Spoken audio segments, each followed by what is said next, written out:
Sur l'armée, le rôle de l'armée dans le jeu politique au Togo. Bien, alors, le Togo a été dans une situation particulière que, après la défaite de l'Allemagne et le partage du Togo entre la France et la Grande-Bretagne, nous étions un territoire sous tutelle.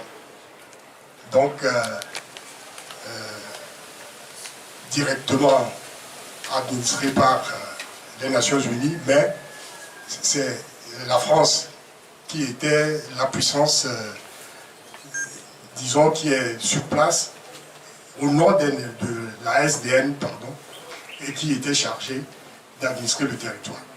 Donc,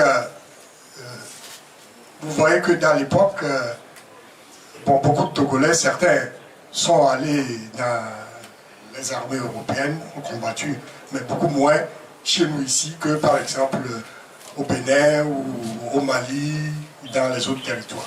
Donc les Togolais ne pouvaient pas aller, on ne pouvait pas recruter des militaires, des soldats ici. Alors tous ceux qui voulaient s'engager allaient au Bénin, allaient, disons, au Dahomey pour s'engager dans l'armée française. Mais en dehors justement de cette situation juridique, il y avait un phénomène culturel dans la sous-région, ici. Dans notre sous-région, vous savez, avant la colonisation, du 15e au 19e siècle, il y a eu la traite. Et la traite des esclaves a introduit des modifications, des changements, disons culturels, matériels, mais beaucoup plus dans les régions qui sont au bord de la mer, au sud, que dans les régions septentrionales. Et je pense ne pas dire des bêtises en soulignant que ce que j'appelle les différences de temporalité. Le Sud vivait au temps du monde. Le temps du Sud, c'était le temps du monde. C'est-à-dire quand les bateaux viennent, quand les commerçants viennent, quand les produits viennent, mais ils étaient d'abord débarqués à Néron. Le port de Lomé, de Togo, était d'abord là-bas avant de... Donc, les commerçants s'étaient établis à Néron, les Fabre et autres, et tout le reste, les Armendines, les Chrysler.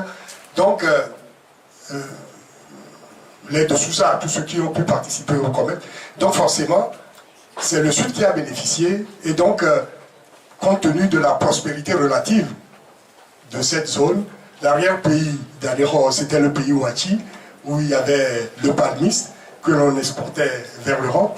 Donc, aller dans l'armée, pour eux, c'était pas, disons, un travail ou une solution nécessaire. Le pays Kabylie, au nord, la région est plus difficile. C'est des terres qui sont ingrates. C'est des terres rocailleuses. C'est des régions de montagne. Et où la vie est beaucoup plus dure que dans les régions septentrionales. Donc, l'armée est un exutoire pour nos compatriotes de cette région. Donc, beaucoup se sont partis pour aller s'engager au Dahomey. Mais, une autre question importante à l'époque aussi, c'est que, et c'est ça, je sais que les Togolais n'aiment pas en parler. C'est qu'à l'époque coloniale, une partie de notre pays et nos compatriotes Gabriel Losso ont subi ce que j'appelle un véritable traumatisme ethnoculturel. Traumatisme ethnoculturel. Vous savez, je vais vous faire un aveu qui va vous surprendre. Quand j'étais étudiant à Paris, un jour, j'étais parti à la bibliothèque de la Sorbonne pour travailler sur le Togo parce que je faisais une maîtrise sur le système de production en pays kabylie et émigration. Comment l'émigration a agi sur le pays kabylie pour ce qui concerne les flux migratoires vers les zones de production de café, de cacao, vers l'Est, mono, etc. Même quand vous prenez le pays Tchokosi, Mango, etc. Mais je me suis rendu compte que ce que les ethnologues de l'époque coloniale écrivaient sur nos compatriotes du Nord étaient horribles. On les décrivait dans des termes que je ne peux pas répéter ici, mais qui sont indignes des gens qui prétendent vouloir justement restituer l'histoire ou la culture des autres peuples. Tout simplement parce que, ne nous y trompons pas, les sciences humaines ne sont pas des sciences exactes. L'économie, ce sont des disciplines paralittéraires, l'économie, le droit, la philosophie, la sociologie, la psychologie, tout cela. Mais il y a une grande part d'idéologie qui est sous-jacente à ces sciences-là. Et donc forcément, ce que je disais au départ, qu'il y a une réduction de l'autre même, dès l'instant où l'autre ne vous ressemble pas, ne dit pas la même chose, ne mange pas la même chose, ben c'est un sauvage. Alors, ce qui fait que ce traumatisme que les Kabyles ont ressenti, mais c'est quand on les a déportés dans les zones de production de café et de cacao, ils sont constitués en minorité ethnique. Ils sont des enclaves ethniques, ils sont métayés dans le Litimé, ils sont métayés dans la région de Kouto. Mais quand il y a une minorité ethnique qui ne pratique pas la même langue, qui n'a pas les mêmes habitudes alimentaires, et qui n'a pas les mêmes référents culturels, à partir de ce moment, ben, ils sont considérés comme des étrangers. Dans les systèmes de représentation de l'époque, ils sont considérés comme des étrangers. Donc, ce qui explique que les villages de colonisation, le long des voies de communication, à partir de 1905-1907, quand on a construit la ligne de chemin de fer pour aller à Europe, à Limé, à Tapamé, mais que c'est ces personnes-là qui ont été utilisées pour construire les voies de communication. Donc, ça a créé des antagonismes avec les populations locales. Jusqu'en 1955. En 1955, quand on a créé des villages de colonisation dans l'Est Mono, mais le colon, il dit quoi? Quand il arrive dans l'Est Mono, il dit aux populations, mais il y a des terres vacantes et 100 mètres chez vous, des terres qui sont inoccupées. Vous êtes là, mais regardez tout l'espace que vous occupez. Ces terres-là, ça n'appartient à personne. Donc, juridiquement, ils ont décrété qu'ils sont en terres vacantes et 100 mètres.